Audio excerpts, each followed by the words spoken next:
menyimak materi melalui handphone yang sudah saya share. Bismillahirrahmanirrahim. Kehadapan segenap pengurus Mahfaza yang semoga kita semuanya ditolong oleh Allah. Kehadapan ibu-ibu yang tidak bisa kami sapa satu persatu. Bismillahirrahmanirrahim. Kita awali kajian kita siang hari ini. Assalamualaikum warahmatullahi wabarakatuh. Alhamdulillahi rabbil alamin. Alhamdulillahilladzi la ya'til hasanata illa minhu. Ashhadu an la ilaha illallah wa ashhadu anna Muhammadan abduhu wa rasuluh. Allahumma salli ala Muhammad wa ala ali Muhammad kama sallaita ala Ibrahim wa ala ali Ibrahim innaka Hamidum Majid. Sehat sedaya ibu-ibu? Alhamdulillah, Masya Allah. Luar biasa di tengah hujan seperti ini, ibu-ibu tasih Masya Allah punya niat yang kuat, punya tekad yang kuat untuk tetap hadir. Semoga basah yang mengenai pakaian ibu, membasahi sandalnya ibu. Setiap roda yang berputar sampai ke tempat ini semuanya dicatat sebagai kebaikan di sisi Allah Subhanahu wa Ta'ala. Shalawat dan salam semoga senantiasa terlimpah kepada baginda Muhammad sallallahu alaihi wasallam. Nabi yang bersabda, tidaklah ditinggalkan fitnah yang paling besar setelah kematian beliau kecuali fitnah yang paling besar itu datangnya dari seorang wanita. Maka kenapa kita harus duduk di sini, duduk di majelis ilmu? Supaya kita tidak menjadi wanita yang menjadi jalan fitnah untuk orang lain. Tetapi sebaliknya kita menjadi wanita yang kelak layak untuk ditolong Allah melalui syafaat baginda Muhammad Sallallahu Alaihi Wasallam. Kita menikmati duduk kita hari ini. Di tulisan pertama kami tulis, kita semuanya ibu-ibu masih butuh kepada hidayah. Walaupun kita adalah manusia yang solih, kita mungkin sudah merasa berilmu, atau mungkin ada orang yang mengagumi kita, atau mungkin ada orang yang memuji kita, apapun keadaannya, setiap saat kita butuh kepada hidayah. Dan hidayah itu dijemput. Dan salah satu tempat untuk menjemput hidayah itu tentu saja majelis ilmu. Tidak mungkin kita menjemput hidayah di tempat tontonan. Tidak mungkin kita menjemput hidayah di tempat hiburan. Maka ya Allah, semoga langkah kita hari ini diridhoi. Duduknya kita semuanya di majelis ini membuat Allah mendatangkan hidayah kepada kita. Sampai kita mati dalam keadaan yang husnul khotimah. Ada slide yang kedua, Ibu. Setiap terbesit keinginan untuk berbuat maksiat, mari sama-sama kita mengingat satu kalimat, Allah itu Maha melihat, malaikat selalu mencatat supaya Allahu Akbar, Allahumma shalli ala Muhammad.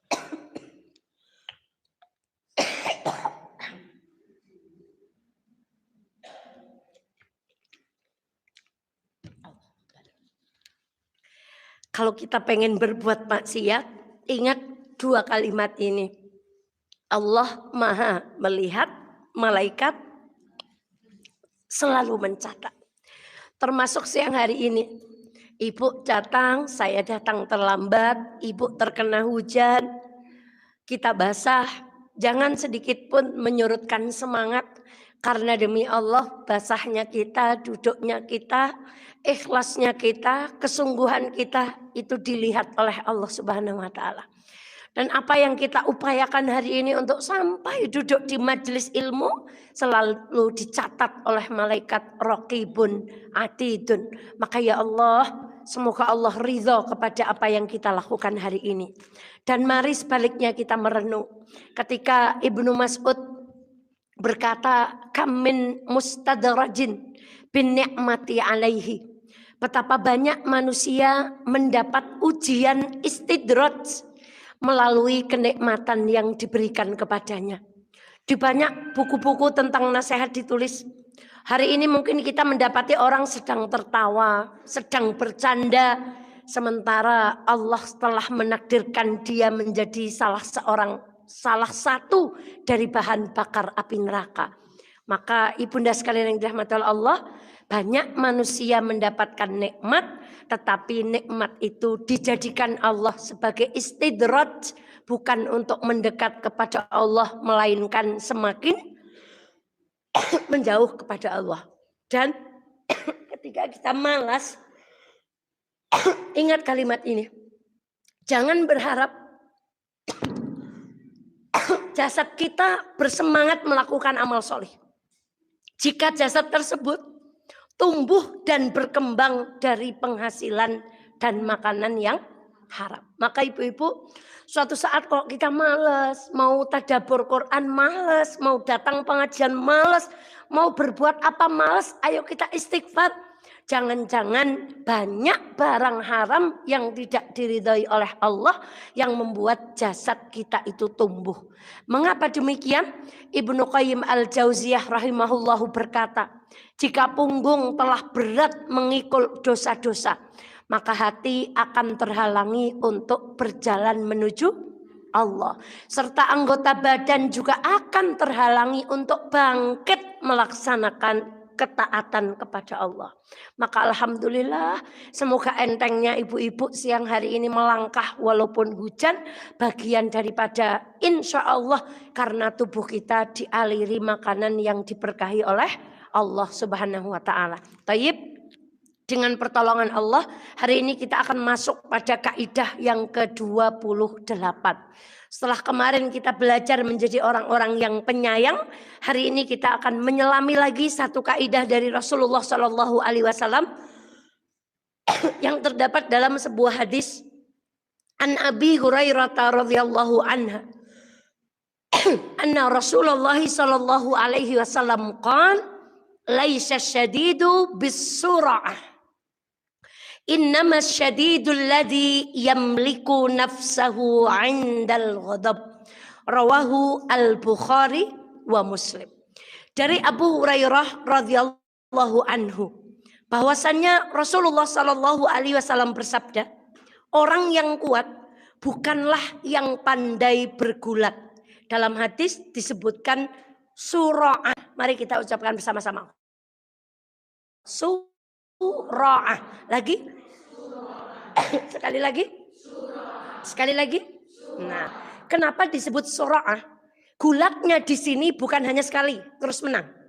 Tetapi ketika hadis menyebut dia dengan panggilan sura'ah, artinya setiap saat dia itu pekerjaannya apa? Bergulat. Nah, seperti orang yang hobi tidur namanya tukang tidur. Seperti orang yang hobi minum namanya peminum. Maka orang-orang yang pekerjaannya bergulat, hari-harinya selalu bergulat, Rasulullah sebut dengan sura'ah. Berarti kekuatannya sudah tidak bisa kita tanyakan lagi. Namun kata Rasulullah, orang yang kuat itu bukan orang yang menang gelut. Bukan orang yang ototnya besar. Bukan orang yang rajin membentuk otot. Bukan. Bukan orang yang kalau geres-geresan itu menang, tetapi orang yang kuat kata Rasulullah Sallallahu Alaihi Wasallam adalah innamas syadidu alladzi yamliku nafsahu indal ghadab.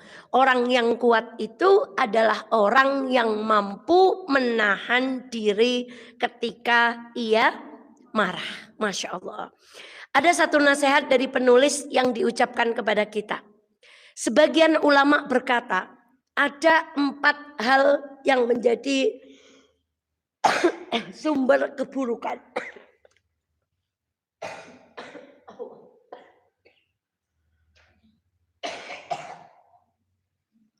Mohon maaf. Allahu Akbar.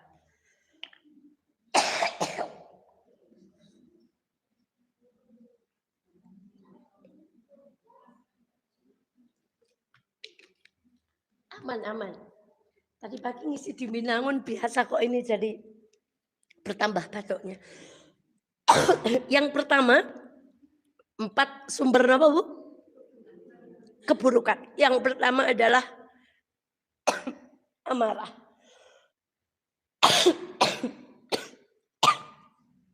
Yang kedua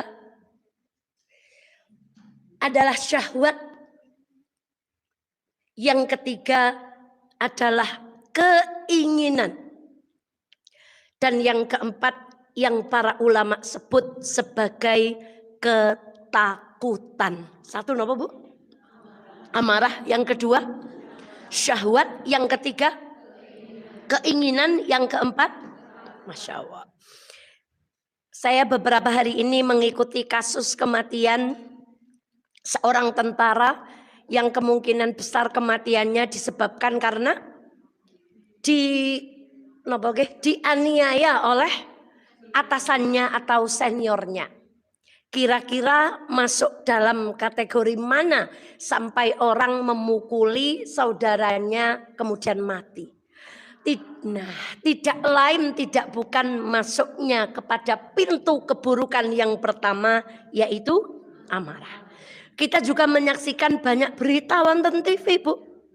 Ada seorang laki-laki yang marah lalu membunuh ibunya sendiri. Masya Allah, banyak kasus. Kenapa? Makanya disebutkan di dalam pepatah Arab, kepala dari setiap keburukan itu adalah kemarahan, Ibu. Napa? Sebab nek wong niku pun ngudung, dia sudah kehilangan kendali atas dirinya. Nun sewu, orang kalau marah mukanya mripate, bahasa Jawanya Bu, mendelik utawi mecicil nggih Bu. Astone pripun Bu? Ngacung-ngacung kados niki. Ucapannya baik napa tidak? Biasanya mata, kalau orang marah jadi apa? Meripat. Orang marah jadi mata. Matane karena dikuasai oleh rasa marah. Kemudian contoh lagi, sang penulis menuliskan di buku ini, seorang laki-laki yang jatuh cinta kepada seorang perempuan, lalu ia ikhlas keluar dari agamanya dan menjadi Nasrani. Kira-kira masuknya lewat pintu keburukan yang mana? Masya Allah, syahwat. Allahu Akbar Bu. Marah, syahwat, keinginan yang tidak dikendalikan. Masya Allah, hari ini banyak Bu. Tadi saya melihat ada air dikumpulkan di sebuah kuburan itu Bu. Kemudian air itu dijual dengan harga tertentu. Diyakini bahwa air ini mengandung keberkahan atau mengandung keistimewaan. Mungkin yang minum punya hajat apa dengan air itu, dia meyakini bahwa keinginannya ingin apa? Segera terwujud karena keinginan. Lagi kemudian karena ketakutan. Ada orang sakit, sakitnya tidak lagi mampu diobati dengan medis, lalu hatinya diliputi rasa takut, kalau saya kayak gini nanti mati. Akhirnya pergi kemana? Mohon maaf, pergi ke dukun. Masya Allah, itulah 4 pintu keburukan yang dikatakan para ulama. Dan siang hari ini kita akan melihat salah satu pintu keburukan itu, yaitu sifat yang disebut dengan amarah. Makanya anak-anak TK itu dinasihati oleh gurunya, la takdzab walakal jannah. Jangan marah maka bagimu surga. Kan mboten perlu dijelaskan marah niku kados napa nggih Bu? Nek ibu-ibu saged marah napa mboten Bu? Sebab Rasulullah Shallallahu Alaihi Wasallam ketika Anas bin Malik menjadi khadamahnya selama 11 tahun, puluhan tahun Anas bin Malik ikut Rasulullah, belum pernah melihat Rasulullah satu kali pun marah. Lah kalau kita, Masya Allah. Maka hari ini kita akan belajar bagaimana mengatasi marah menurut ajaran Rasulullah Shallallahu Alaihi Wasallam. Yang pertama, Masya Allah, kata Rasulullah Shallallahu Alaihi Wasallam, "Idza ghadiba ar-rajulu faqala a'udzu billah sakana ghadbuhu."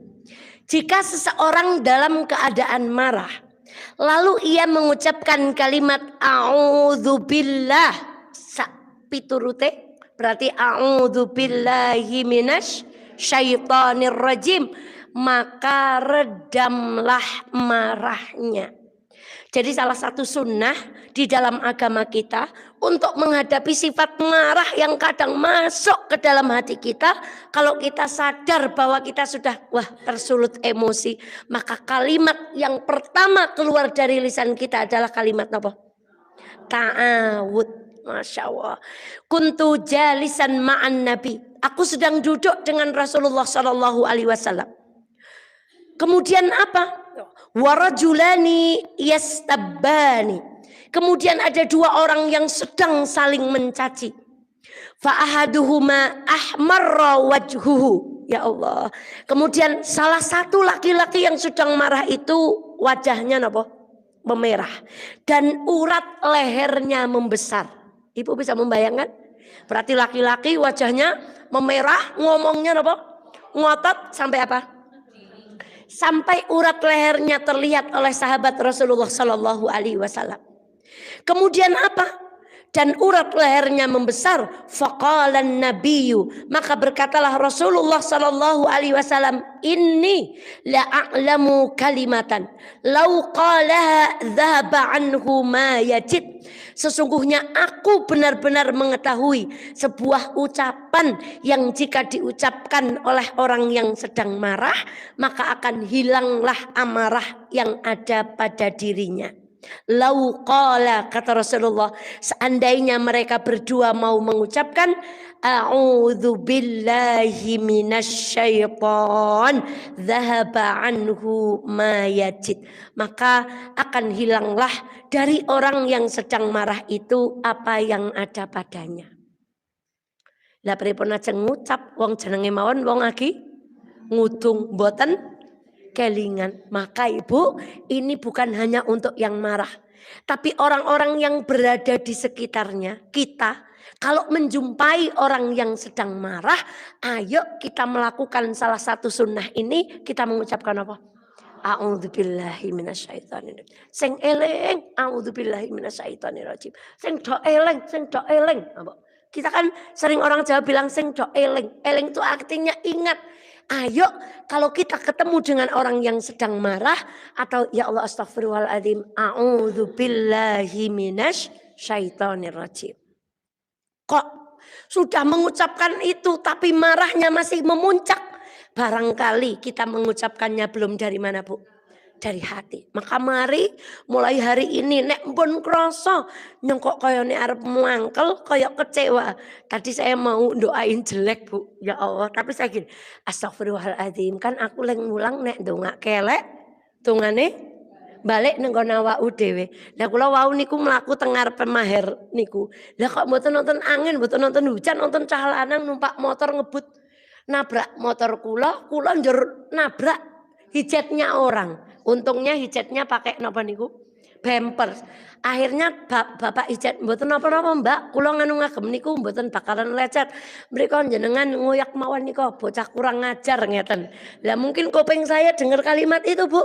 Terus saya batinnya, bocah Kak, orang nanam maafe apa prege langsung kabur aja. Terus saya astagfirullahaladzim, wong nek dongak kena elek li eleke ban. Tapi berhati-hati, Bu. Saya tuh pergi enggak pernah bawa SIM. Nah, jangan bilang-bilang Pak Polisi, Bu. Lah kok pagi tadi saya begini. Sudah keluar pintu saya masuk lagi. Kemudian saya ambil tempat saya menaruh SIM. Dan isinya SIM, dompet aja enggak bawa. Kemudian saya di batin tuh bilang gini. Mbokan engko ono opo-opo. Aku bawa apa? Bawa SIM dan KTP. Astagfirullahaladzim. Lalu sepanjang tadi saya begini. Apa ini yang dinamakan ana inda dzanni abdi? Aku sesuai prasangka.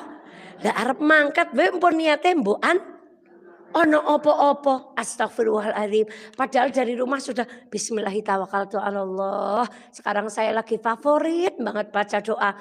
Allah Rabbana ighfir lana wa li ikhwanina alladhina sabaquna bil iman wa la taj'al fi qulubina ghillan lil ladzina amanu. Lagi favorit banget baca itu. Astagfirullahaladzim. Ternyata kalau mau keluar rumah hatinya kurang satu, husnudzon kepada Allah. Kita menyangka yang akan terjadi hari ini harus yang apa, Bu?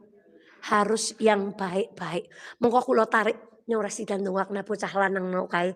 Terus ya Allah, kalau dia memang bocah enggak benar, semoga kali ini nabrak orang lain yang terakhir kali, besok enggak nabrak lagi. Langsung saya cabut, Bu. Mergane kelingan nek barang elek, gak balik teng awake dewek. Bismillah. Maka ya Allah, mugi-mugi saged ngenjang nek ngudung utawa weruh wong ngudung maos napa, Bu? A'udzu billahi minasy syaithanir rajim. Yang kedua, dari Rasulullah Sallallahu Alaihi Wasallam, masya Allah, seorang Muslim adalah orang yang selamat dari gangguan lisan dan tangannya. Maka sunnah ketika marah itu adalah bagaimana cara kita meredam marah. Yang kedua, nama Bu, jangan bicara, tangannya jangan digerakkan. Nah, kemarin kami sinau namanya public speaking, Bu. Orang ngomong tuh biasanya nama Bu, tangannya apa? Bergerak-gerak. Lalu sang pengisi acara itu memberi ilmu, kita tuh kalau ngomong bergeraknya tuh kotak. Jadi di bawah leher dan di atas pusar. Jadi kotak. Jadi tangannya begini, begini. Tidak perlu nama Bu. Nah, kecuali lagi Palestina baru nama Bu. Nah, saya jadi ingat Bu, alangkah indahnya. Ya jenenge niki wong ngudung neng arep lurung ngelmu neng ngudung sing jangan sampai membuat keburukan. Maka kalau kita marah, lisannya disuruh apa? Tangannya jangan bergerak, karena kalau bergerak bisa apa? Bisa nampel. Terus mulutnya kalau kebuka bisa bilang apa? Bisa bilang yang buruk-buruk. Maka sang penulis mengatakan diam pada saat marah. Maimun bin Mahram berkata, seorang laki-laki datang menemui Salman Al-Farisi. Lalu berkata, wahai Abdullah, berilah aku nasihat. Salman kemudian berkata, janganlah engkau marah. Ia kembali menimpali, engkau menyuruhku untuk tidak marah, sedangkan dia hendak menipuku dengan harta miliknya. Kemudian Salman berkata, jika engkau marah, maka tahanlah lisan dan tanganmu. Jadi laki-laki ini nyuwun nasihat. Kata Salman Al-Farisi, ojo marah. Prige nyong orang ngudung, wong nyong arep di zolimi. Tapi kata Salman Al-Farisi, kalau bahasa warna sabane saya mencoba mengerti, prige maning nek deke arep ngudung terpaksane, jangan sampai mulutnya terbuka dan jangan sampai tangannya napa Bu? Bergerak. Pripun eling-eling Bu? Berarti ngenjang nek dewek gele utawane marah tutuke pripun? Mingkem. Sebab orang yang marah itu bicaranya tidak kontrol. Itu yang keberapa? Yang kedua. Kemudian yang ketiga, bagaimana Islam menganjurkan orang-orang yang marah. Bila salah satu di antara kalian marah saat berdiri, maka duduklah. Jika marahnya telah hilang, maka sudah cukup. Namun jika masih ada dan belum lenyap, maka kita diminta apa Bu? Berbaring. Ini adalah sunnah yang harus kita pegang dan harus, ya Allah, makanya kalau ada orang marah dicekeli njurken napa nek agi ngedek kon lenggah njurken matur a'udzubillahi minasy, karena itu sunnah Nabi. Bahwa orang yang marah ketika berdiri diminta duduk, nek tesih ngudung nalikane lenggah, Rasulullah kemudian meminta kita untuk napa Bu? Untuk berbaring. Lah nek berbaring tesih ngudung. Pripun Bu? Masya Allah. Maka ibunda sekalian yang dirahmati Allah, ini sunnah. Maka kemudian lanjutlah pada sunnah berikutnya, kata Rasulullah Sallallahu Alaihi Wasallam, innal ghadaba minasyaiton. Sesungguhnya amarah itu dari setan, dan setan diciptakan dari api. Api akan padam dengan, maka apabila salah seorang kalian marah, hendaklah kemudian ia mengambil wudhu. Masya Allah. Makanya Allahu Akbar, seperti bacaan sholat. Yang pertama, Allahumma ba'id baini. Lanjut. Wa baina khotoyaya kama ba'atta bainal masyriqi wal maghrib. Yang kedua, Allahumma naqqini minal kama saubul abyadu. Ya Allah, bersihkanlah dosa-dosaku sebagaimana Engkau membersihkan pakaian yang putih. Ketika kita belajar tentang tafsir sholat, kenapa di dalam doa iftitah yang dipilih adalah pakaian yang apa? Tidak hanya disebutkan pakaian. Karena non sewu, kalau pakaian warnanya hijau seperti ini, kena saus kelihatan nggak?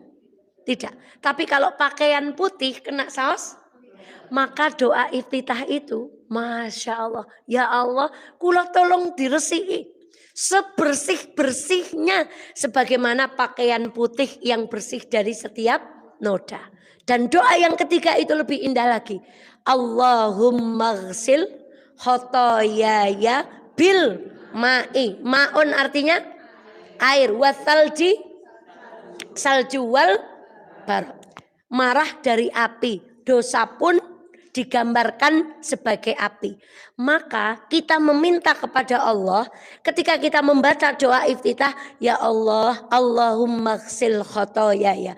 Ya Allah, bersihkanlah kesalahanku bil ma'i. Api apa yang bisa padam dengan air? Tentunya api yang nyalanya sedikit. Mongko disiram banyu bisa apa? Tapi kalau apinya besar disiramnya pakai apa?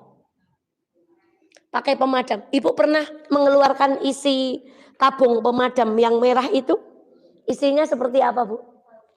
Isinya seperti salju. Seorang pemadam kebakaran mengajarkan kita dengan sederhana, kan nyampur deterjen kalian apa? Dengan air. Kemudian ketika terjadi kebakaran, maka kita diminta untuk menyiramkan api itu dengan deterjen. Ibunda, ada dosa kita yang tidak bisa dihapus dengan air. Ada api di dalam nafsu kita yang tidak bisa disirami dengan air. Maka kita ningkat lagi, ya Allah, bil ma'i wasalji. Ya Allah, nek dosane kula kok dereng ical. Kalian apa? Toyo, maka tolong ya Allah, hapuskan dengan apa? Dengan salju. Kok pun nggih salju, genine tenggen nafsu niki kok dereng ical ya Allah, dereng ilang. Fa ya Allah, maka bersihkan bil ma'i wasalji. Yang ketiga wal barat. Ada yang mengartikan air es kemudian air embun, atau yang mengartikan salju dan air es. Intinya apa? Dibersihkan dengan sesuatu yang lebih dingin. Masya Allah, doa iftitah itu luar biasa. Itu yang memakai Allahumma ba'id baini. Lain lagi nanti belajar tafsir sholat yang memakai wajah tu wajih atau doa-doa istiftah yang lain. Maka kenapa wudhu kemudian dianjurkan ketika orang marah? Karena marah asalnya dari dan kesalahan itu seperti api yang membara. Maka api yang membara itu dipadamkannya dengan apa? Dengan air. Bil ma'i wasalji wal barat. Kemudian apa? Masya Allah. Selanjutnya, barang siapa yang menahan kemarahannya, padahal ia mampu untuk melampiaskannya, maka Allah Ta'ala akan memanggilnya, membanggakannya pada hari kiamat di hadapan semua manusia. Sampai kemudian Allah membiarkan dia memilih bidadari bermata jeli yang ia sukai. Napa perlu niki ditulis diparingaken garwane ibu semuanya, Bu? Masa. Jangan marah, Pak. Papa kalau enggak marah besok di surga akan milih napa? Bidadari yang matanya apa? Masya Allah. Ini kan untuk dipamerkan kepada laki-laki. Nah, ibu dipameri laki-laki kan enggak senang. Kenapa di surga itu laki-laki selalu dipamerin apa? Karena memang kesenangan, ya, Bu. Itu kepada wanita, Bu. Tapi kalau wanita dipameri jangan marah, Bu, ngembenteng surga kan milih bidadara. Ibu tertarik dong, bukan? Tidak, Bu. Karena kita itu nafsunya kecenderungannya bukan kepada laki-laki, tetapi lebih cenderung kepada rumah. Makanya Asiyah bintu Muzahim ketika marah minta dibangunkan apa? Rumah. Khadijah ketika mampu mendampingi Rasulullah, dapat salam dari Jibril dari Allah Subhanahu wa taala, dijanjikan apa? Rumah, Bu. Karena wanita lebih senang dipameri perkara seperti itu. Maka ibunda sekalian yang dirahmati Allah, ketika laki-laki menahan kemarahannya kemudian mendapatkan pahala dari Allah berupa kebebasan memilih bidadari, maka perempuan pun kalau marah mendapatkan kemuliaan-kemuliaan yang sama dengan apa yang dijanjikan laki-laki, hanya bentuknya berbeda. Ibunda sekalian yang dirahmati Allah, itulah 5 Masya Allah, hal-hal yang dianjurkan di dalam Islam, nasihat untuk orang-orang yang sedang marah. Apa yang pertama tadi? Mengucapkan kalimat ta'awud. Yang kedua, menahan lisan dan tangan. Yang ketiga, duduk apabila dia berdiri. Dan ketika duduk masih marah, maka Rasulullah meminta apa? Untuk berbaring. Kemudian yang keempat, kita dianjurkan untuk berwudu. Dan yang kelima adalah kita dianjurkan untuk menahan amarah. Itulah hal-hal yang dinasehatkan kepada orang-orang yang sedang marah. Maka ibunda sekalian yang dirahmati Allah, sebagai penutup kajian kita siang hari ini, mari bersama-sama kita tadabburi surah. HP-nya dibuka. Sekedap meleng ya Bu. Sudah terdengar sayup-sayup adzan. Surah Qaf, surat yang ke-50. Surat nomor Bu? Qaf, surat yang ke-50. Ayat yang ke-32 sampai ayat yang ke-33. Surat Qaf, ayat yang ke-32 sampai 33. Naik sedikit lagi 31, di situ pembukaannya. Wa uzlifatil jannatu lil muttaqina ghaira ba'id. Ayat yang ke-31. Sedangkan surga didekatkan kepada orang-orang yang bertakwa pada tempat yang tidak jauh. Apa hubungannya dengan sifat marah? Ketika kita bisa meredam sifat ini, kita berharap rumah kita yang kita huni, keluarga kita yang kita hidup bersama, dijauhkan dari sifat buruk yang bernama apa Bu? Kemarahan. Saya kembali mengingatkan Ibu, Rasulullah rumahnya ukurannya berapa, masih ingat Bu? 3,5 kali 5. Berapa Bu? 3,5 kali. Seapanya rumahnya Ibu? Sekamar. Tetapi kita sering mendapatkan gambaran bahwa rumah Rasulullah itu baiti, rumahku, surgaku. Maka kemarin ketika ngaji dengan Ustadz Rifki Ja'far Tol Ibu, jangan-jangan rumah kita ini tidak seperti surga. Karena rumah kita yang kita huni itu ada 2. Seperti surga atau sebaliknya seperti apa? Orang-orang yang masuk surga pengen keluar atau tidak?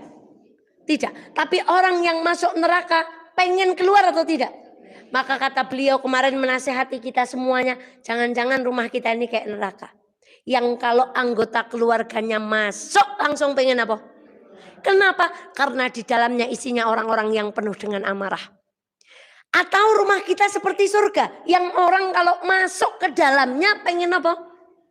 Pengen diam di rumah terus. Kenapa? Rasulullah rumahnya tidak ada fasilitas yang mewah, tapi beliau berkata rumahku surgaku, bukan fasilitasnya, tapi siapa penghuni. Maka supaya rumah kita itu seperti surga, mari kita lihat lewat ayat ini. Orang-orang yang di dalam surga itu punya sifat apa? Maka kita bawa, jangan membawa sifat yang tadi kita pelajari pertama, tapi mari kita masukkan sifat ini ke dalam rumah kita. Yang pertama apa kata surat Qaf? Hadza ma tu'aduna likulli awwabin hafib. Mari kita ucapkan bersama-sama. Awwabun. Nama Bu? Sekali lagi. Maka ciri orang yang rumahnya jauh dari kemarahan, ciri orang yang rumahnya pengen rumahnya seperti surga, dia harus menjadi seorang yang awwab. Kenapa Bu? Nah, apa itu awwab? Mari kita lihat terjemahnya. Kepada mereka, surga itu diberikan kepada mereka siapa? Inilah nikmat yang dijanjikan kepadamu, yaitu kepada setiap hamba yang senantiasa bertaubat. Makanya ada ajaran yang tidak berdasarkan tuntunan, Ibu. Pernah menangi orang lebar sholat maghrib, sholat terus itu orang biasanya, Bu, sholat nopo? Biasanya jawab sholat sunnah awabin. Ini tadi apa ciri-cirinya? Awab, orang-orang yang selalu bertaubat. Awabin berarti sholatnya orang-orang yang senantiasa.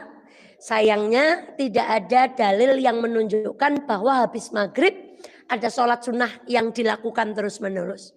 Yang disebut sholat awabin justru itu adalah sholat duha.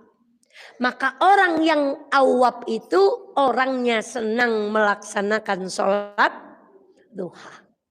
Karena sholat duha nama lainnya itu adalah sholat sunnahnya awabin. Orang-orang yang senang bertaubat. Kemudian apa hubungannya dengan penghuni rumah?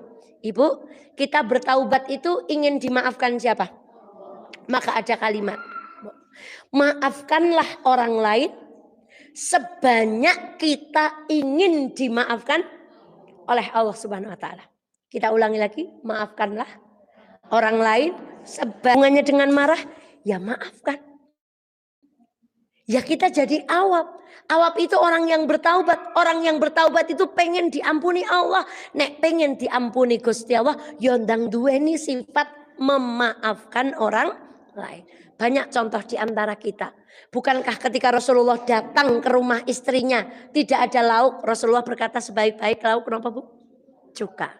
Ketika Rasulullah kemudian berkali-kali kisah ini disampaikan, Bu, Masya Allah. Apakah Rasulullah mendapatkan istri Aisyah itu tidak diuji? Diuji, Bu. Aisyah cantik, iya cantik atau tidak? Pinter atau tidak? Tapi siapa yang sanggup punya istri secemburu Aisyah, Bu? Rasulullah bangun malam sama Aisyah diapakan? Diikuti. Rasulullah menjawab salam dari sahabatnya Khadijah, Aisyah apa, Bu? Cemburu. Rasulullah makan madu di rumah Maria dan rumah istrinya yang lain. Apa yang dilakukan Aisyah? Bersekongkol dengan Sofiyah untuk mengatakan nanti kalau Rasulullah kundur bilang mulutnya bau. Cantik iya. Pinternya jangan tanya. Ilmunya umat Islam kalau dikumpulkan gak sebanding dengan ilmunya Aisyah radhiyallahu. Tapi ada ujiannya juga. Tapi lihat bagaimana Rasulullah begitu simpel menanggapi ketika Aisyah radhiyallahu anha marah. Kan ibu ingat ceritanya? Dikirimi makanan, mangkoknya diapakan? Ditampel. Padahal Rasulullah sendiri atau ada sahabat? Kira-kira kalau kita yang nampel kita diapain sama suami kita, Bu? Diapain, Bu? Ibu, dikerek ya, Bu? Bu. Tapi apa kata Rasulullah? Satu kalimat tok, ibumu sedang cemburu. Dan saya pernah mengisahkan, suatu hari Abu Bakar dan Umar itu minta datang masuk ke rumah Rasulullah SAW bersama sahabat yang lain. Mereka menunggu di depan. Ternyata yang diizinkan masuk itu hanya Umar dan Abu Bakar. Di dalamnya, Bu, di dalam ruangan itu istri-istrinya Rasulullah SAW itu sedang berkumpul. Ternyata mereka sedang meminta kepada Rasulullah minta nafkahnya itu naik. Jadi uang bulanannya minta apa? Naik. Maka begitu yang diizinkan masuk itu Abu Bakar dan Umar. Abu Bakar menangkap ada gelagat yang tidak normal. Maka ibu ingat ceritanya, Abu Bakar berkata apa? Ya Rasulullah, bagaimana perempuan yang minta nafkahnya naik kepada suaminya, saya cekek lehernya. Kemudian Rasulullah menanggapinya dengan apa? Tersenyum. Yaitu yang sedang mereka minta. Maka kemudian Abu Bakar menarik siapa, Bu? Anaknya yang bernama Aisyah. Lalu Umar menarik siapa? Hafsah, anaknya yang menjadi istri Rasulullah. Kemudian mereka berdua ditanya, kamu meminta apa kepada Rasulullah SAW?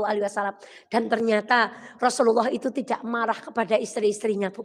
Setelah itu Rasulullah kemudian mengasingkan diri. Menurut riwayat itu, Bu, Rasulullah kemudian berdiam diri lama tidak nemui istri-istrinya itu, Bu. Kemudian kalimat itu terus saya membaca di bukunya Ustadz Salim Fillah itu. Ternyata beliau mau menyimpulkan kadang-kadang wanita itu nggak perlu ditanggapi.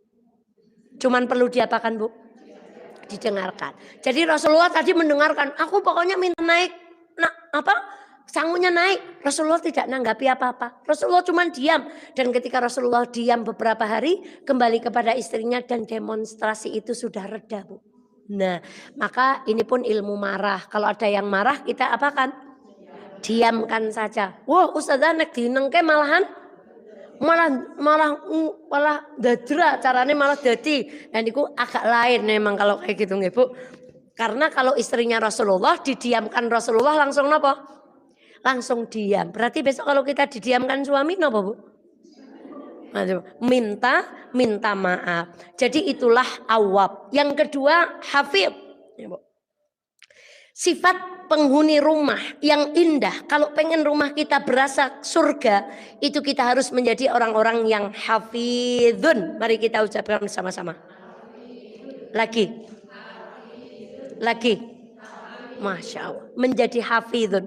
Apa terjemahannya? Terjemahannya adalah dan memelihara semua peraturan-peraturan Allah.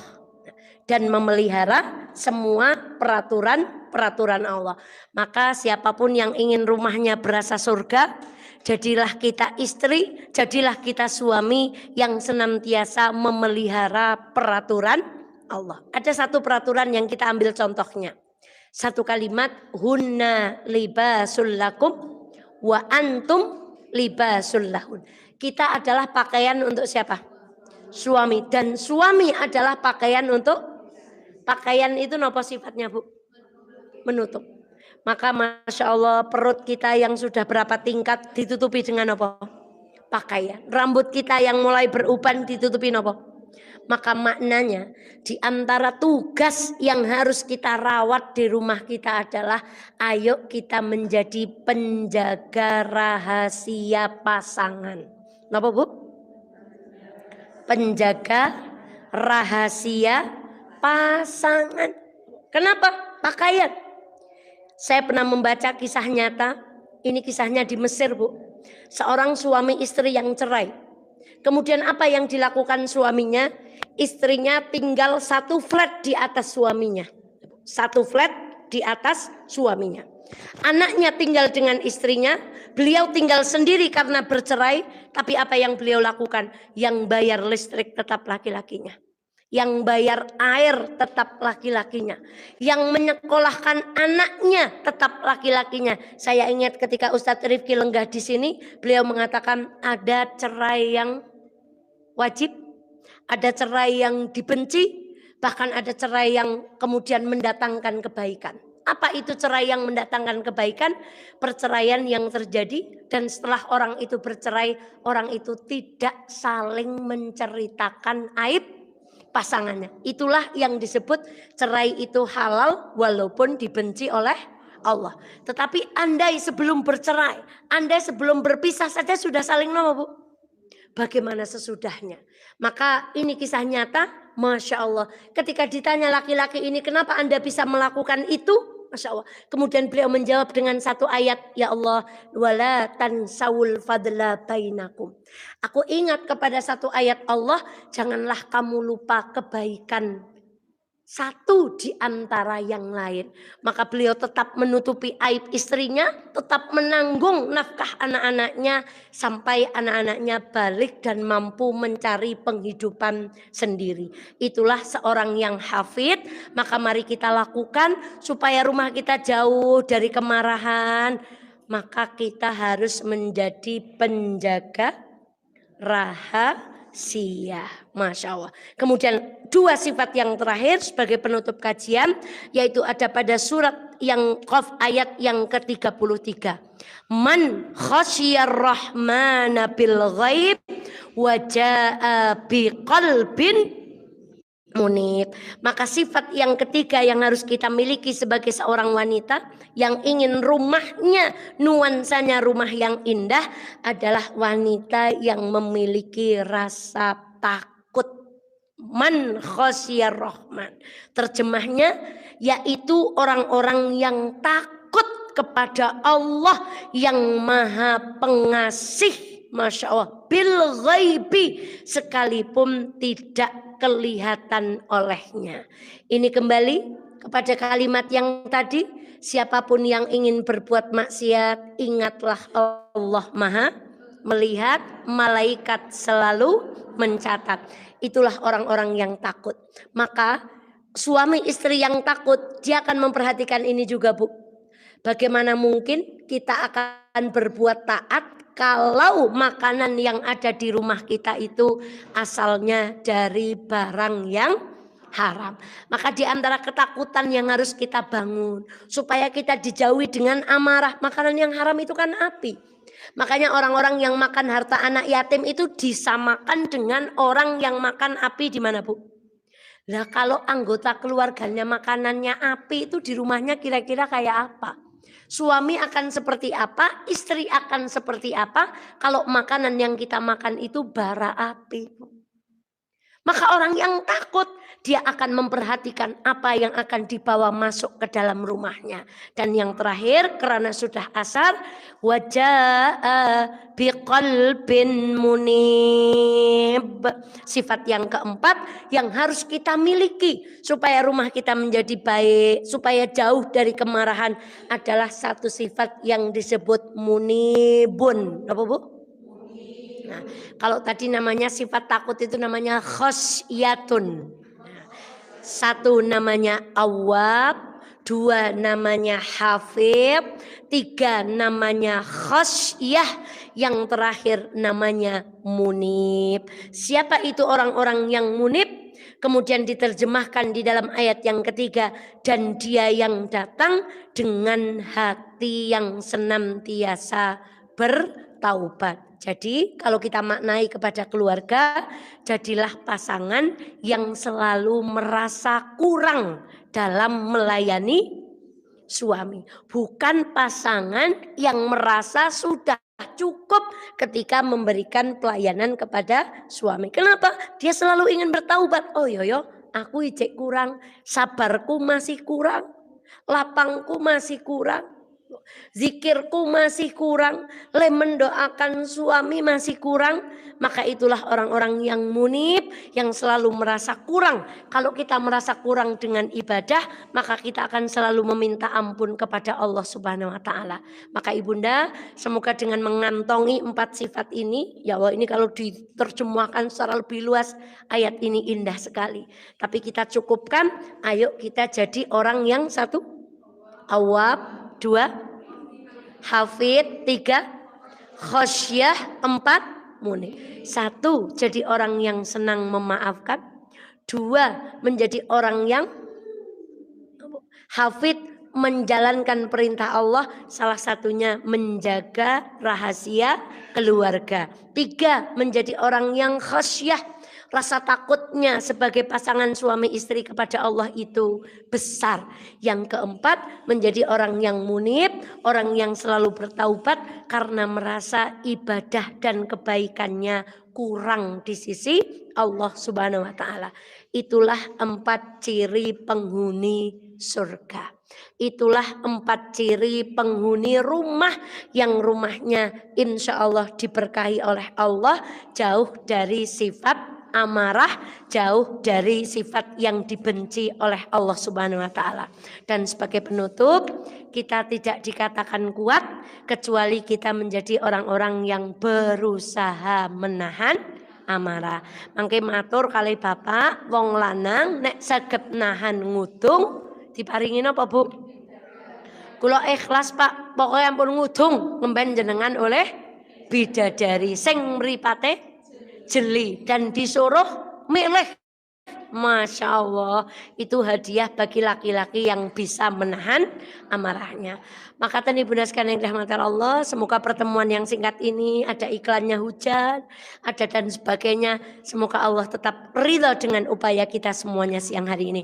Astagfirullah li walakum. Mohon maaf atas segala kekurangan, atas segala sesuatu yang tidak baik, atas segala sesuatu yang kurang lengkap. Semoga Allah mendatangkan keridhaannya kepada kita semuanya. Kita akhiri dengan kalimat hamdalah.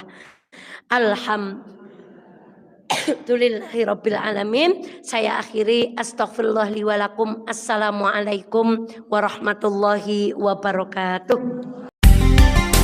98 FM Purnama Sidi Wonosobo, mencerahkan, inspiratif.